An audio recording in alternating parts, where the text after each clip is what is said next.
Petit disclaimer avant que la vidéo commence, j'ai proposé un sondage pour que tu saches quel brawler il y aura dans le prochain showcase, donc n'hésite pas à voter. Un des brawlers les plus... Iné, toujours cute. Ayant été un des seuls brawlers pour une famille, Jessie l'un des brawlers les plus appréciés du jeu, si ce n'est même une mascotte à X-Pac. Est-ce que ce brawler est beaucoup joué ou est-ce qu'il est fort? Le stagiaire t'es revenu? Ouais, j'avais pris des vacances. Je vais te répondre. Non. On voit rarement ce brawler et quasi jamais en compétition. On peut se poser la question, est-ce que c'est normal qu'il soit aussi sous-joué? Alors il est sous-coté. Quoi? Bah oui, t'as dit qu'il était sous-joué, donc il est sous-coté. Ah stagiaire, tu es vraiment pitoyable. Sous-joué n'égale absolument pas sous-coté. Ça veut juste dire qu'on considère le brawler mauvais, mais en réalité, il est fort. Prenez l'exemple de El Primo, on le voit beaucoup. Les gens le jouer, disent qu'il est pas terrible, mais dans cette méta, il est très bon. Sous-joué, ça peut être l'opposé. Un brawler ne peut pas être joué et pourtant il est mauvais. Prenez le cas de Shelly, on ne voit quasi jamais en compétition et pourtant, dans tous les cas, elle est mauvaise. Donc on va voir dans cette vidéo si justement Jessie est dans ce cas de figure. Est-ce que c'est un brawler sous-joué mais qui n'est pas sous-coté? On va le voir.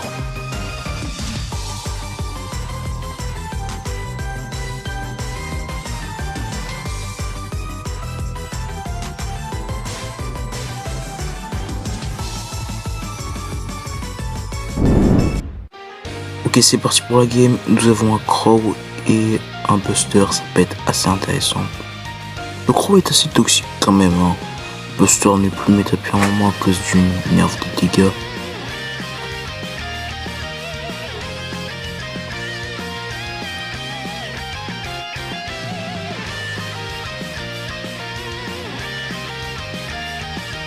Pour l'instant, la game s'annonce plutôt mal pour nous à cause du Poco qui est toujours dans la zone. On va prendre le kill malgré la mort. J'aurais pu tirer plus vite, mais j'ai fait l'erreur de prendre trop mon temps. Katara prend le kill sur le Crow. Oh, excusez-moi. Conseil que je peux vous donner avec Jessie, c'est par exemple quand vous voyez que un adversaire a plus de munitions ou que vous voulez les défendre, je vous conseille de coller la tourelle sur vous. Là je ne l'ai pas fait, mais par exemple ça peut être un exemple que dans une prochaine game vous pourrez voir. Vous pouvez aussi l'utiliser quand un adversaire a plus de munitions. J'avais essayé de faire ça avec Ember mais ça n'avait pas marché. Le du Poco est vraiment dérangeant.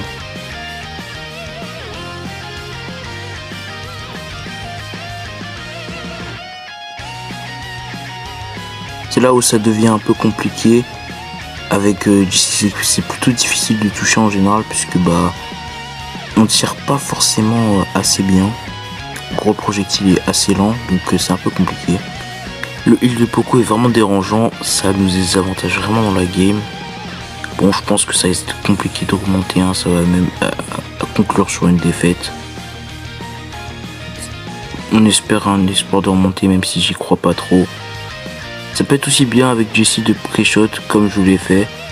Bon là c'est pas possible de remonter, la game est terminée.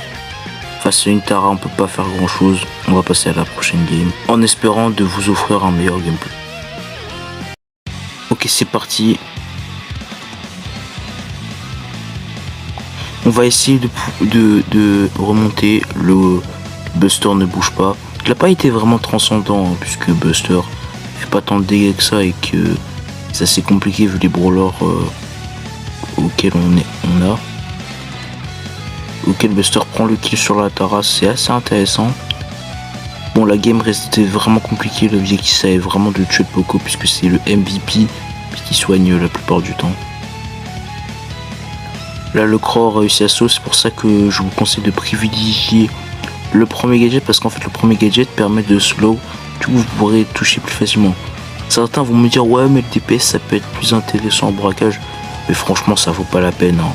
Même si vous avez un DPS, c'est mieux de pouvoir de toucher et de bien soigner, et au final le DPS de toute façon la toile se fera détruire rapidement et vous regagnerez pas un super aussi facilement. Donc je vous conseille vraiment de prendre le slow. Donc là ils ont mis la flag, c'est plutôt compliqué de pouvoir prendre le kill, de pouvoir prendre les kills en général. Là j'ai appliqué le conseil, il n'avait plus de munitions et grâce à ça j'ai pu vraiment faire des dégâts. Et le soin et vous avez vu, le soin est plutôt pratique. Les dégâts de zone ne servent pas à grand chose. Je remets une tourelle. Bon, elle permet de mettre la pression. En hot ça peut être pratique. Mais bon, comme c'est une map assez semi-verte, c'est plutôt fort Jesse. Mais avec une péniche, ça aurait été beaucoup plus efficace. Mais on l'a banni parce que justement pour cette raison, Penny c'est beaucoup plus fort que Jesse, ça domine vraiment dans cette map. Donc là ils prennent le kill. La Tara comme d'hab, elle essaye de mettre la pression. Il y a la Amp qui campe dans les bush. On espère le Crow pourra tuer.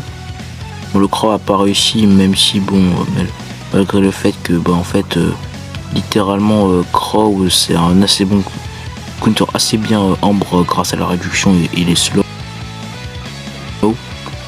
Bon, comme vous l'avez vu, il est mort le Buster parce qu'il a pas fait assez de dégâts. Puisqu'en fait, comme il a reçu un gros nerf de dégâts, il peut pas faire grand chose. Le Crow qui saute plutôt intéressant. On remet la tourelle là, vous avez vu grâce au slow. C'est ça vraiment l'efficacité du slow. J'ai pu ralentir, le Buster a pu attaquer et on a pu toucher. Là, la solide défense du Buster. Et là, on passe à la prochaine game. On a réussi à gagner. On espère pouvoir gagner dans un d'autres modes.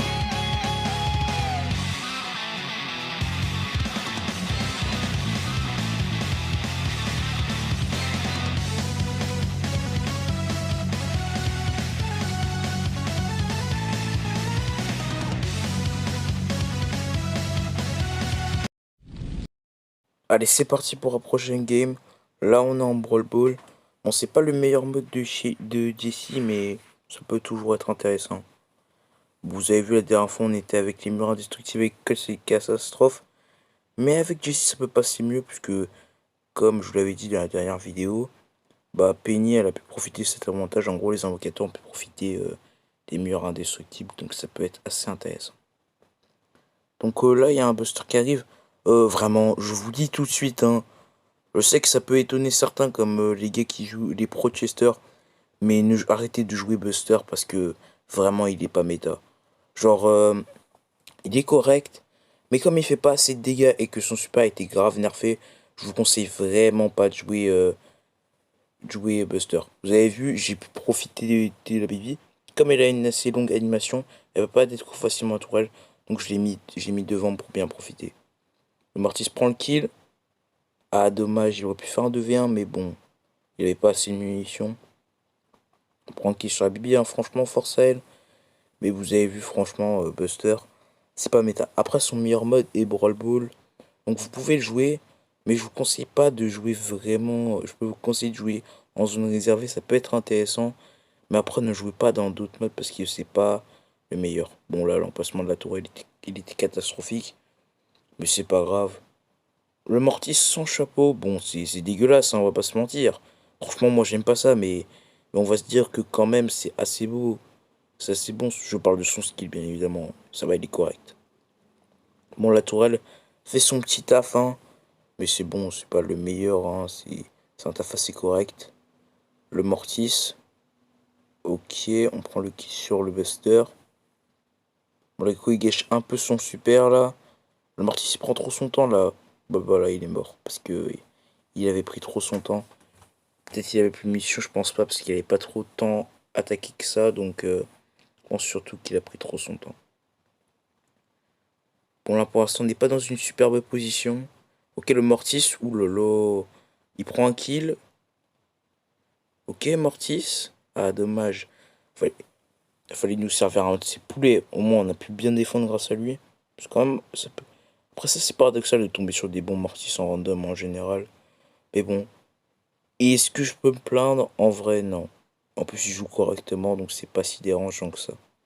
Là j'ai pu utiliser ce que je vous ai mis en superposition. Bon, on a gagné, franchement c'était une game correcte. On passe à l'autre game. On passe à l'autre game. Ouais je sais la musique est pas terrible, j'avais pas d'idée. Mais là on espère gagner encore une fois. La dernière game, j'ai pas pu la filmer puisque Bon, on a perdu, j'avais juste un peu la flemme de vous montrer des games. Je fais que perdre, hein. André, ça me saoule un peu. Bon là, mon cul il est un peu parti, hein, parce que là j'ai vraiment foncé comme un abruti. Au moins le gars il a pu bien profiter pour tuer. Là je sais pas, Mortis il est mort. Mais on a pu revenir. Donc avec Jesse, ça peut être assez bien d'exploiter le fait que vous soyez collé. Bon, le problème c'est que bon, en vrai c'est un peu stupide, mais comme maintenant, au début c'était une bonne idée. En gros que les dégâts, quand on se colle, les dégâts ils sont réduits, les dégâts de zone. Et bon, c'est plus intéressant maintenant. Puisque bah, elle fait pas tant de dégâts que ça maintenant Jessie. Donc en vrai, ça serait bien que ça soit comme avant. Bon après peut-être ça serait un peu trop cheaté, mais je pense que ça serait mieux. Bon là, l'efficacité du slow comme d'hab, hein. C'est pour ça que je préfère prendre le slow parce que vous pourrez vraiment taper bien. Et la tourelle de toute façon elle pourra bien profiter de ce DPS et pourra regagner un super. Grâce à ce saut on a pu la mettre, donc c'est vraiment intéressant je trouve. Là la game elle est dans un bon sens, là on profite bien. Alors il faut continuer à mettre sa pression, mais bon ça change rien. Vraiment je trouve que les adversaires, le niveau du Buster il est correct. Le niveau du Echo bah il est passable et franchement. Bon la Bibi c'est celle qui a été le plus marquante parce que bah, c'est une Bibi quoi. Mortis, ah dommage. Il a tenté beaucoup d'actions mais jamais il est vraiment parvenu à faire un 3v1, c'est dommage, mais après on va dire que tous les Mortis peuvent performer des 3v1. Moi j'en suis capable, bien sûr. Bien évidemment je rigole, on n'en est pas tous capables. La défense du Jessie, on va voir, ça passe. Let's go, vous avez vu comment la toile peut être intéressante. Voilà le Mortis. T'as vu, t'as subi hein. Franchement, Jessie ça peut être intéressant en défense. Mais avec les pros, je pense que vraiment ils savent très bien qu'en Brawl Ball, pas foncer comme ça. En vrai c'est fort quand tu joues vraiment à un niveau. Bon je suis hors 3 actuellement parce que je galère avec les randoms. Mais avec par exemple, comme je l'ai dit, avec le niveau hors 3, ça peut vraiment être intéressant, mais vraiment quand je serai en pro, je pense que ça sera pas ouf. Voilà, on va passer à la conclusion, hein. Ces games seront suffisantes. Allez, c'est parti. Bon, je pense que vous l'aurez compris, Jessie peut être un brawler intéressant, comme je l'ai dit. Mais c'est pas forcément le cas. Il y a beaucoup de brawlers qui sont plus forts qu'elle. On a par exemple Nita. Nita, c'est un meilleur brawler en termes de close. Par exemple, elle mettra mieux la pression par rapport à elle.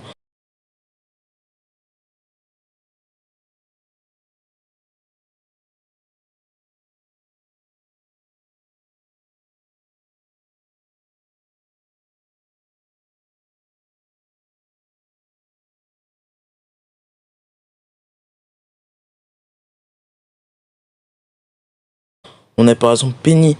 La différence entre Penny maintenant, grâce à son remodel, et elle qui est un remodel basique, c'est qu'en gros, ils ont vraiment fait qu'elle puisse se débrouiller toute seule. Qu'elle, en gros, que sans sa tourelle, elle peut vraiment se débrouiller.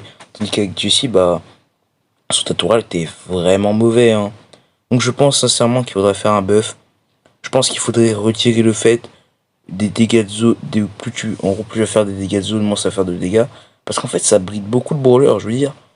Si t'es collé normalement comme un Mortis, ça devrait être intéressant et pas désavantagé. Avoir moins de dégâts, c'est vraiment désavantageux. Il y a aussi ce problème avec ce Star Power, c'est qu'en fait, bon ben les Star Power que je vais vous conseiller, c'est celui-là et celui-là, parce que le soin, bien plus intéressant, parce que vous allez soigner la tourelle, et comme dans les maps semi-ouvertes, vous pourrez faire beaucoup de dégâts dans les endroits assez fermés, vous allez la porter, ça peut être intéressant le soin. Le soin parce que vous pourrez toucher facilement, si vous prenez le DPS en braquage, ouais ça serait intéressant. Mais bon, moi je trouve ça pas terrible. Vous pouvez le prendre comme vous voulez. Mais voilà. En fait, le problème avec ce Star Power en particulier, c'est qu'en fait, comme la tourelle va agir va être soignée, en fait, ça va agir les dégâts de zone comme si en gros c'était un ennemi qui était touché. Je vais essayer de vous expliquer un peu. Je vous expliquerai en mode superposition pour vous comprendre. Mais en gros, quand la tourelle vous allez toucher, bah en fait, ça va faire moins de dégâts de zone quand l'adversaire est touché. Alors ça peut sembler être équilibré. Mais comme le brawler a difficulté à se défendre, c'est assez compliqué. En fait, c'est dérangeant. Parce qu'au final, vous vous limiterez à toucher que 2 personnes. Donc, en fait, je trouve que c'est plutôt dommage qu'ils ont fait ça. Ils auraient pu prendre une autre directive. Mais je pense que vraiment pour Jessie, s'il réussit à buffer ses dégâts, il trouve un moyen d'équilibrer, ça peut être correct. Mais comme par exemple comme Nita serait. Par exemple Nita elle a l'avantage d'avoir d'avoir un assez bon DPS, elle recharge plutôt vite. Et elle a un ours qui peut le soigner. Et elle aussi elle peut soigner grâce à cet ours. Penny comme je l'ai dit, elle peut se défendre toute seule, mais surtout elle a du contrôle de zone, un contrôle de sol assez intéressant. La différence c'est par exemple, c'est vraiment des maps fermées, semi-ouvertes. Penny c'est des maps ouvertes, semi-ouvertes. Et du c'est vraiment des maps semi-ouvertes, genre. Ce qui est intéressant, c'est vraiment des maps semi-ouvertes. Bon, le setup que je vous conseille, par exemple, maxé. Voilà, en combat amical pour que vous voyez qu'est-ce qu'on pourra prendre. On peut, par exemple, je vous conseille de prendre. Conseille de prendre bouclier plus dégâts, ça peut être intéressant en soi. Comme Jessie n'a pas forcément les meilleurs HP, je vous conseille de prendre ça. Vous pouvez aussi prendre s'il y a des bush. Bon, c'est assez rare, mais vous pouvez prendre ça, par exemple, avec le garde de vision, parce que le garde de vision, ça peut être intéressant, puisque la tourelle pourra détecter. Et voilà, à peu près tout. Bon, c'était Claude Sama, j'espère que cette vidéo vous aura plu. Allez, ciao!